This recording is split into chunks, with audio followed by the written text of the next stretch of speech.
Bonjour à tous et bienvenue dans cette série de tutos consacrée à la modélisation 3D avec le logiciel Blender.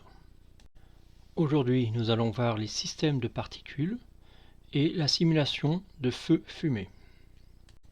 Le système de particules permet de faire émettre un certain nombre d'instances d'un objet, comme ici un anneau, à partir d'un endroit précis et les faire suivre le long d'un chemin. Ça peut donner ce genre d'animation.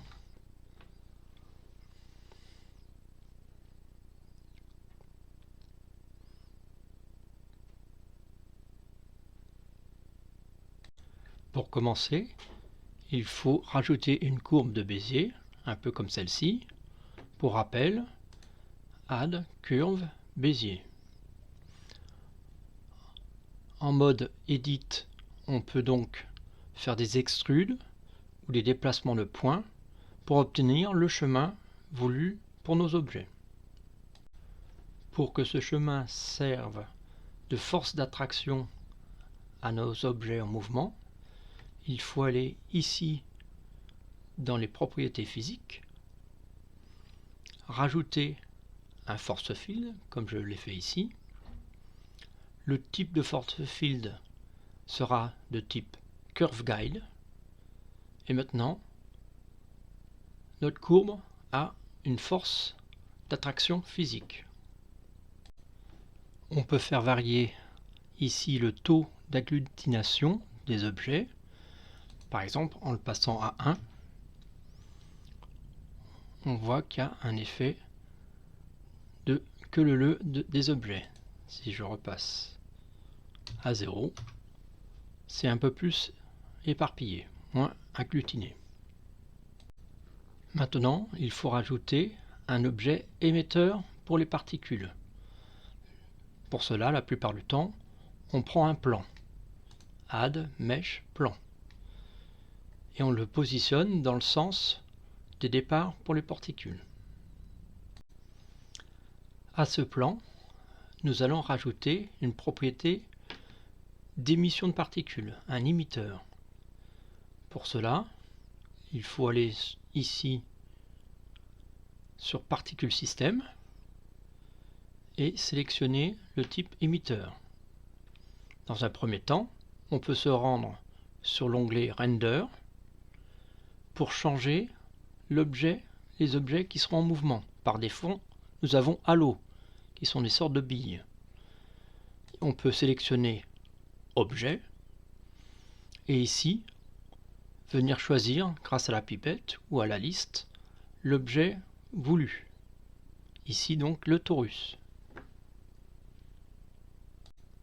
Autre paramètre à mettre au point dès le début est dans le premier onglet Émission, avec ici Number qui sera le nombre total d'objets émis, et surtout Frame Start et Frame End, 1 à 150 ici, qui correspond à la durée en image de l'animation voulue. Avec le paramètre Lifetime, ici par exemple si je mets 300, j'indique que mes objets en mouvement auront une durée de vie de 300 images. Donc entre 1 et 150, ils n'auront le temps de faire que la moitié du chemin. Donc adapter ces paramètres à l'animation voulue. Si je mets donc Lifetime à 150, le premier objet émis aura une durée de vie de 150 et donc arrivera à la fin des 150 frames de l'animation. Cette animation prend des ressources et on voit qu'ici le FPS passe parfois au rouge, indiquant que l'ordinateur a du mal à produire les 25 images secondes demandées.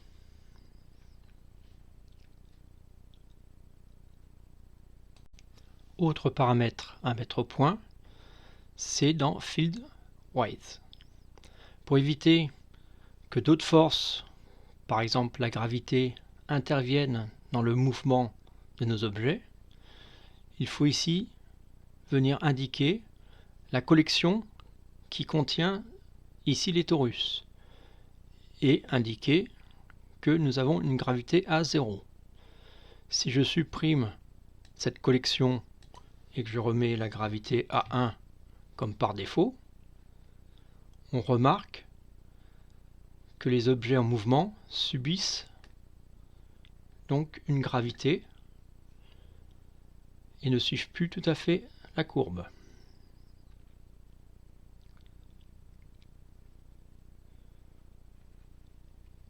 Si je remets ma collection contenant les torus et que je supprime la force de gravité, je reviens à un mouvement le long de ma courbe.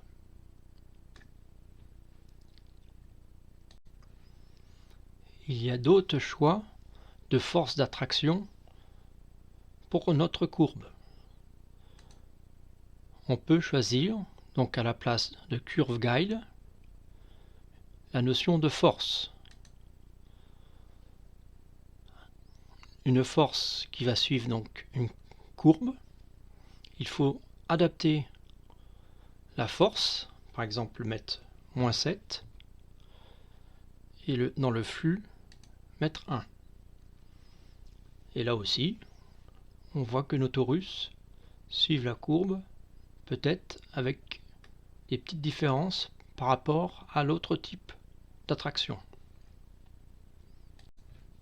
À vous de voir ce qui est le mieux pour l'animation voulue, et en jouant avec tous les paramètres de force et de curve guide.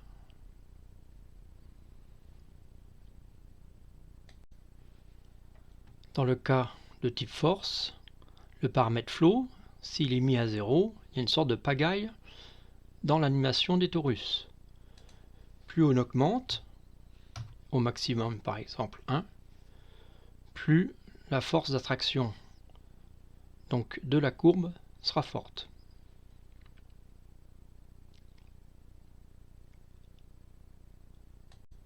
Pour le paramètre strength, plus grand il est dans les négatifs, plus les torus seront attirés par la courbe.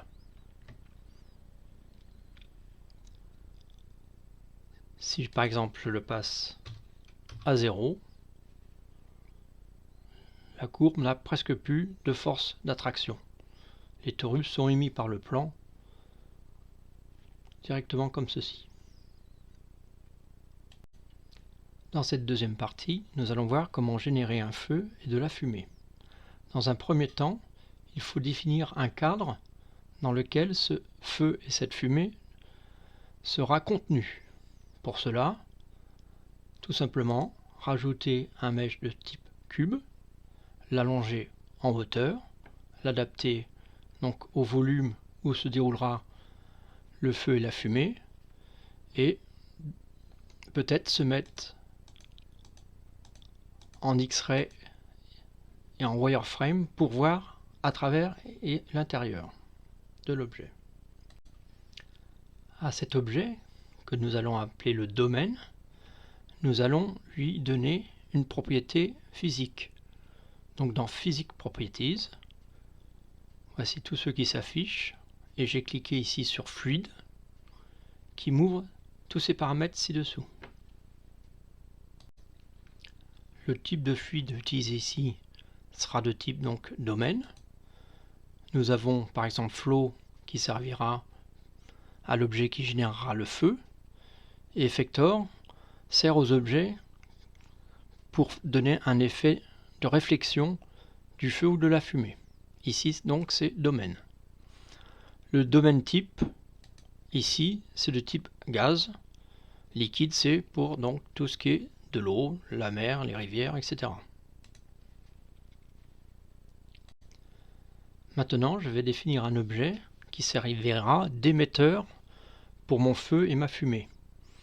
Cet objet, qui est par exemple de type sphérique, je le positionne à l'intérieur de mon domaine, comme par ici, comme ici en bas, et le feu et la fumée ira donc remplir le haut de ce domaine. Comme pour le domaine, à cette sphère, je vais lui donner une caractéristique physique, donc Physics Properties, de type fluide, comme port de domaine. Et ici, le type est donc flow, donc émetteur de flux. Et le type de flow sera feu plus fumée. Nous voyons qu'on peut générer que de la fumée ou que du feu, et donc liquide, qu'on ne verra pas aujourd'hui. Donc ici, je vais générer feu et fumée.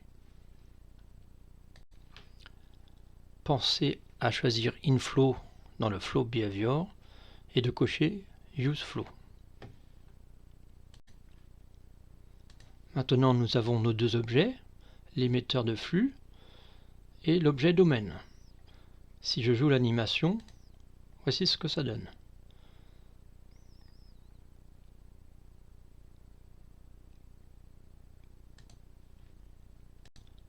Pour économiser des ressources de l'ordinateur, on peut dans Settings venir ici, cocher Adaptive Domain. Si je coche, on voit que le domaine, sa taille, s'adapte en fonction de l'animation. Donc au début, il est plus petit, il grandit à fur et à mesure que la fumée ou le feu augmente. Le tout premier paramètre de Settings, c'est la résolution. Par défaut, je pense qu'il est à 32. Plus ce chiffre est élevé, plus il y aura une netteté dans la génération des flammes et fumées. Mais plus ça demande de ressources. Le petit cube qui est à l'intérieur du domaine, ici, symbolise en fait la netteté des particules générées de feu et de fumée, et correspond donc au chiffre qui est ici.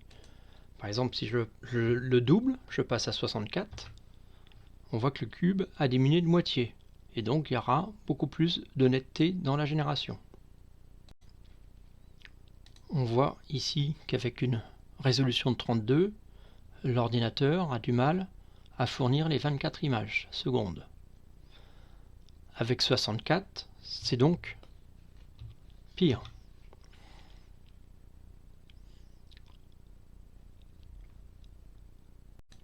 Pour remédier à ces problèmes de ressources, Blender nous fournit un système de cache, présent ici dans l'onglet Cache. Ce cache correspond à un fichier avec un nom par défaut. Attention, si on laisse ce nom-là généré par Blender, ce cache sera détruit à la fermeture de Blender. Si on veut garder les caches d'une session à l'autre, il faut aller ici, positionner un fichier ailleurs. Dans ce cache, on lui indique l'image de départ et l'image de fin de notre animation, qui correspond souvent à ce que on anime ici en bas dans la timeline, ici de 1 à 80, et on lui indique quel type de cache utiliser. Nous avons le type Replay qui dit à Blender calcule le cache en même temps que tu joues l'animation. Donc ça, c'est pour fabriquer des caches pour une utilisation ultérieure. On ne gagne pas en ressources. Il y a l'option modular. Là, ça nous laisse le choix de fabriquer des caches à différents endroits de la génération, au niveau des gaz, au niveau du guide, etc. Ou, plus simplement, il y a le type All qui dit à Blender, tu mets tout en cache, tout ce qui est possible, tu le mets en cache pour réduire les ressources de l'ordinateur. En plus, on peut cocher le is résumable ici, qui veut dire que si on interrompt la lecture de notre animation pendant que le cache est fabriqué, et bien si on rejoue cette animation, le cache sera complété et donc au bout du compte on aura un cache complet entre le 1 et le 80. Une fois définis ces paramètres, on peut cliquer sur Bake All qui dit à Blender donc de jouer la simulation feu-fumée et de mettre tout ça en cache.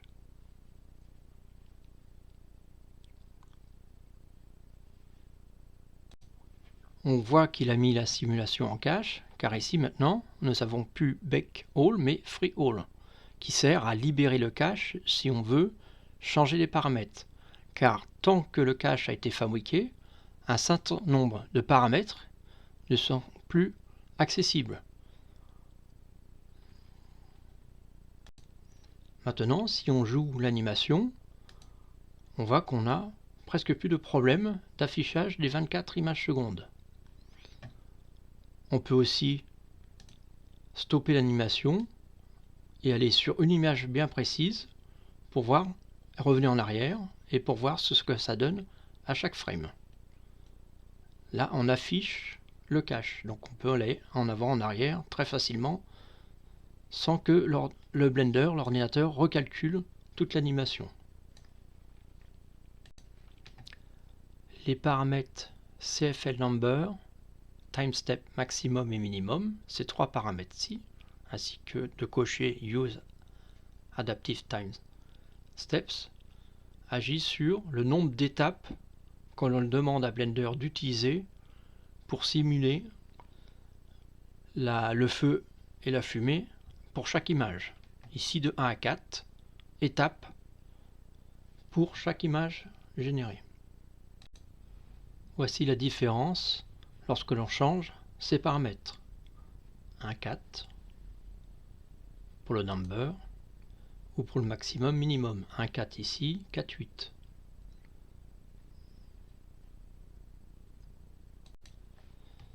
Ici, les paramètres de gravité X, Y, Z sont grisés. Pourquoi? Parce que dans notre scène, dans les propriétés de notre scène qu'on peut voir ici, en cliquant sur Scene Properties, nous avons coché gravité. Donc toute notre scène subit une gravité classique vers le bas de 9,8 mètres secondes carrés. Si je décoche la gravité pour notre scène, je vois qu'ici, je peux jouer donc sur la traction dans une des directions de notre feu fumé. En mettant donc le paramètre X en positif de 10 mètres secondes carrés, si je joue l'animation, mon feu, ma fumée vont aller donc vers les positifs de l'axe rouge X ici, et non plus vers le haut. Si je reviens sur les propriétés de ma scène pour remettre la gravité, je remarque que mon animation n'a pas évolué. Il faut venir changer un paramètre ici, par exemple décocher et recocher Use Adaptive, pour forcer Blender à recalculer la simulation.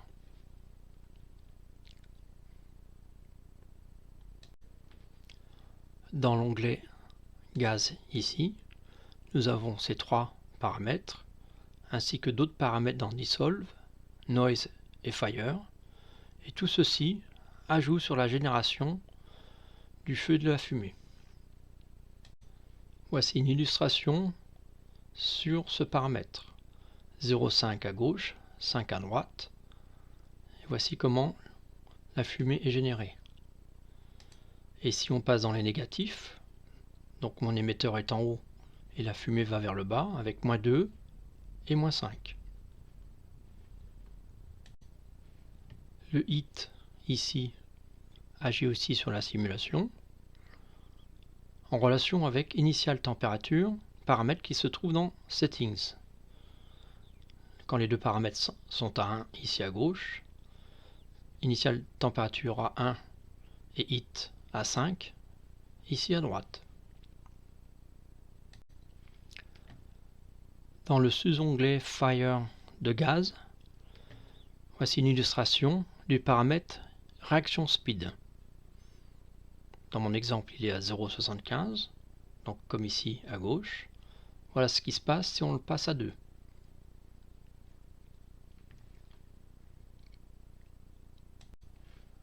Avec l'onglet Guide, on peut indiquer un objet parent qui suivrait lui-même une trajectoire complètement différente, et donc le feu, la fumée pourrait suivre cette même trajectoire, et au lieu d'aller rectiligne vers le haut, aller d'abord vers le fond, revenir vers le devant, etc.